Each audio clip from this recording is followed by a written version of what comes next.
you cool cats and kittens. I feel literally like Carol Baskin every single time I wear this shirt. Like, is this a look? And maybe a look for Carol, but I don't know if it's a look for me. Hey, it's Haley and welcome to another bookish video. So anyways, today I'm going to be giving you 20 thriller recommendations. So if you're a thriller lover like me, especially if you love domestic thrillers, a good little bit of suburban drama, this is going to be a great video for you. The way I'm going to do these recommendations is in the format of if you like this, then you'll like that. So going based off of things you might have already read, or maybe all of these just sound really interesting to you and maybe you've never read a single thriller, but then I don't think you would be clicking on this video. So let's go ahead and get into it. So if you like Behind Closed Doors by B.A. Paris, I think you would like The Wife Between Us by Greer Hendricks and Sarah Pekkanen. Both of these thrillers are domestic and have to, oh my goodness, hello there, sir. Mochi wants to be a part of the production. You wanna say hello? Okay, sounds good. So both of these stories have to deal with toxic marriages and you kind of don't know the dynamic of what's going on, and that's the mystery of both of these. So if you like that kind of a trope or a theme, then I think you would really like both of these. Next up, if you like Sometimes I Lie by Alice Feeney, I think you would like I Found You by Lisa Jewell. So both of these stories kind of deal with similar themes. So basically the main character in both of these stories has like lapses in memory, like they can't remember exactly what happened to them and how they got where they are, basically. Obviously for Sometimes I Lie, she's in the hospital in a coma, and in I Found You, the main character, the man, is dealing with dissociative fugue, which basically means that he had a lapse in memory and he doesn't remember what he was doing for like a certain amount of time. So both of these stories are retracing and trying to figure out what happened, and both of these books also have the element of going back and forth between the past and the present. So there are some chapters that are from the perspective of the main character during childhood, and some chapters that are not, and are in the present day. So if you like those elements, you would like both of these. If you like Final Girls by Riley Sager, I think you would also like Night Film by Marisha Pessl. Now, Night Film is more of a horror and less of a thriller, but I did find it really scary. Obviously, it's a horror book, but there was also a mysterious aspect of things you're trying to find out. And I paired these books together more because of like tone.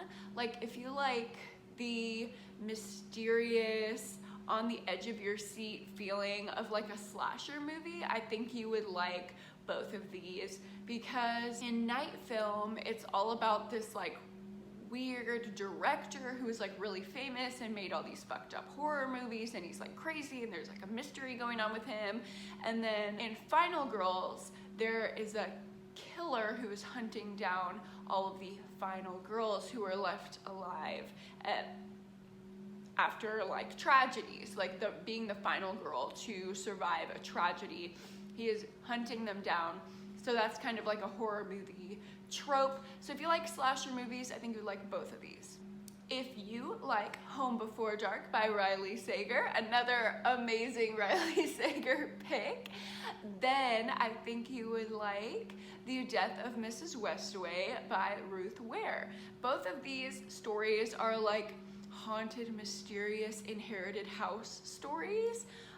So if you like the trope of like, ooh, I just inherited all this stuff and it's mysterious and I don't know what to do and it might be haunted and maybe my family's crazy that I didn't know existed, both of these you will fall in love. Also, they both have that like really good ominous mood, which I really like in a thriller. If you like In a Dark, Dark Wood by Ruth Ware. I think you would also like A Simple Favor by Darcy Bell. So this is kind of a weird combination, but all of the characters in both of these thrillers are like young women who could be seen as naive, but they're actually like crazy, genius, mastermind weirdos. So if that appeals to you at all, you would like both of these. Also, the tone is kind of similar. It's like a light kind of chick-litty tone, but then it all gets really fucked up really fast, which is always a great time in a thriller. So, all right, are you ready for another Riley Sager recommendation? Because can you tell I like Riley Sager? If you like The Last Time I Lied by Riley Sager, I think you would also like I'll Never Tell by Catherine McKenzie. These are both like summer camp, revisiting the old summer camp, and very I Know What You Did Last Summer kind of vibes where you're at a camp, things happen when they were young, and now they're bubbling back up to the surface. So if you like that kind of trope, or if you like either of these, you would definitely like the other one. If you liked The Woman in the Window by A.J. Finn, which I know is a controversial pick, but I really enjoyed that book. It's 500 pages and I read it in a day. It was like very enthralling to me. And I also read this book in a day, which is Watching You by Lisa Jewell. These both have the trope of like a woman sitting around in suburbia, watching out her window and seeing things go down and thinking she knows what goes down, but maybe she doesn't, or maybe she's crazy, or maybe she's actually right, but everyone thinks she's crazy. So if you like that type of a story, both of these will be perfect for you. If you like The Turn of the Key by Ruth Ware, which was one of my favorite thrillers of 2019 and I highly recommend, then I think you would like The Last House Guest by Megan Miranda. Megan Miranda is hit or miss for me. Her thrillers are a little bit predictable, but I still read them. She's an auto-buy author for me because it just is a fun ride. It feels like nothing crazy is gonna happen. I'm not expecting anything wild. I know what to expect, and it's always fun and thrilling. But both of these stories have like a house sitting kind of element to it. Obviously in The Turn of the Key, it's a smart house and she's looking after these creepy little girls.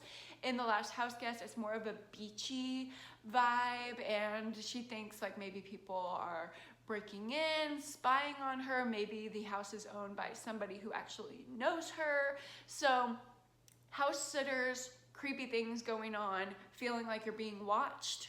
Both of these will be perfect for that. Next up, if you liked The Couple Next Door by Sherry Lapina, I think you would love Never Let You Go by Chevy Stevens. Both of these books have like toxic marriage aspects again, and also the mystery surrounds either a missing child or a dead child, like a baby, not a child, a baby. Like, this is dark. Thank you, Boba, for the jingling in the background. It really makes the situation a lot lighter. Yeah, so obviously in The Couple Next Door, there's a missing baby, and in Never Let You Go, there's like the idea that maybe a baby was. Okay, I don't want to give any spoilers, but there's a baby aspect in this book, and they're both like wild, unexpected, weird, and I feel like people that liked this book would like this book because they both have extremely mixed reviews. So if you didn't like The Couple Next Door, you definitely won't like Never Let You Go, and vice versa.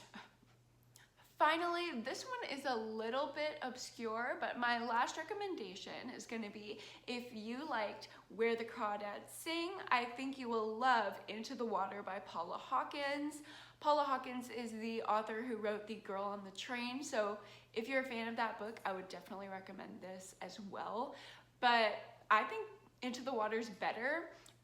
The reason why I would recommend it along with Where the Crawdads Sing, even though this really isn't a thriller, it's more of like a coming of age mystery, is because it deals with similar things surrounding the marsh. Like obviously the marsh girl is a huge thing in Where the Crawdads Sing, and there's also a girl who lives in the marsh in Into the Water.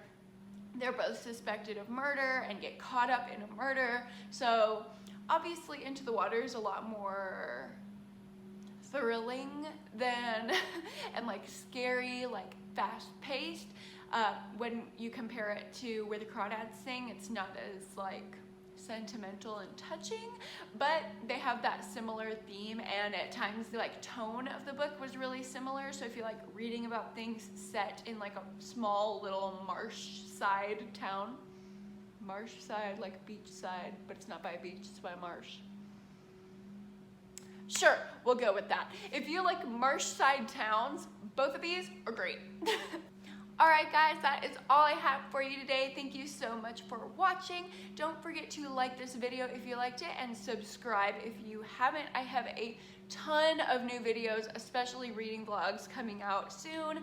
You don't want to miss any of that amazing content. You can also follow me on Instagram and check out my blog. It's all about lifestyle, beauty, fashion hauls, things to do in Austin, Texas. So if you live there, definitely check that out.